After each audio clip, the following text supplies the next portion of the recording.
தமிழின் பெருமை என்ற தலைப்பில் சில கருத்துக்களை உங்களுடன் பகிர்ந்து கொள்ள விரும்புகிறேன். தமிழ் மொழி ஒரு பழமையான மொழி மட்டுமல்ல, அது ஒரு வளமான வரலாறு மற்றும் இலக்கியங்களை கொண்ட ஒரு மொழி. உலகின் மிக பழமையான மொழிகளில் ஒன்றாக கருதப்படும் தமிழ் என்றும் அதன் தொன்மையையும் அழகையும் தக்க வைத்துக் கொண்டுள்ளது. சங்க இலக்கியங்கள், திருக்குறள், சிலப்பதிகாரம், மணிமேகலை போன்ற காவியங்கள் தமிழில் உள்ளன. இவை வெறும் இலக்கியங்கள் மட்டுமல்ல, அவை நமது பண்பாடு, வரலாறு மற்றும் வாழ்வியல் முறைகளை நமக்கு காட்டுகின்றன. உலகின் மிகச்சிறந்த நீதி கருத்துக்களை கொண்ட திருக்குறள் மனித வாழ்க்கைக்கு ஒரு வழிகாட்டியாக விளங்குகிறது. தொல்காப்பியம் போன்ற இலக்கண நூல்கள் தமிழ் மொழியின் இலக்கண வளமைக்கு ஒரு சான்றாக உள்ளன. தமிழ் மொழி கற்பதற்கு எளிமையானது, ஆனால் அதன் இலக்கியங்கள் மற்றும் இலக்கணங்கள் ஆழமானவை. தமிழ் மொழி வெறும் ஒரு மொழியாக மட்டுமில்லாமல் ஒரு கலாச்சாரமாகவும் ஒரு வாழ்வியல் முறையாகவும் விளங்குகிறது.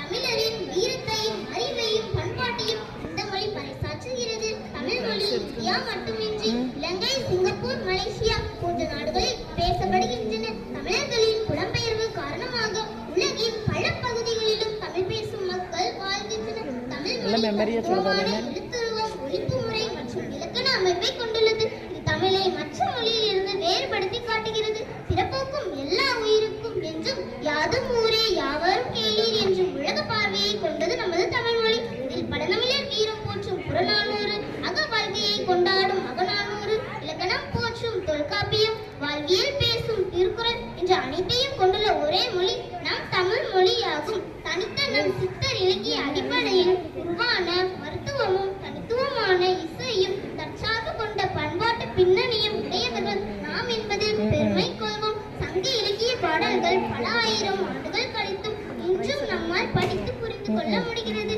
என்றால் அது தமிழுக்கு மட்டுமே உள்ள தகுதியும் சிறப்புமாகும். தமிழ் மக்களின் மொழி என்பது அனைவருக்கும் பெருமை. காரணம், தமிழ் தோன்றிய காலத்தில் உருவான இலக்கியங்களை இன்று வரை நம்மால் வாசிக்க முடிகிறது, வாழ்வியலில் கடைபிடிக்க முடிகிறது.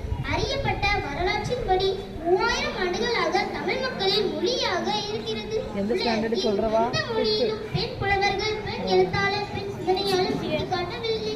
ஆனால் 2000 ஆண்டுகளுக்கு முன்பே எழுதப்பட்ட தமிழ் இலக்கியங்களில் ஒருவரல்ல, இருவரல்ல, 40க்கும் மேற்பட்ட பெண் புலவர்கள் கொண்ட ஒரே உலக மொழி தமிழ். அதே போல தமிழினுடைய பெருமை, அது ஒரு சமய சார்பற்ற மொழி. இரடியில் 16,000 பொருட்கள் கிடைத்துள்ளன. அதில் ஒரு பொருள் கூட பெரும் மதங்களும் மத நிறுவனம் சார்ந்த பொருள் கிடையாது. ஆனால் 100க்கும் மேற்பட்ட தமிழ் எழுத்துக்கள் கிடைத்துள்ளன. கிமு 6ஆம் நூற்றாண்டில் பெரும் மதங்களும் பெரும் மதங்களுடைய கடவுள்களும் உருவாவதற்கு முன்பே செழித்தோங்கிய மொழியாக தமிழ் இருந்திருக்கிறது.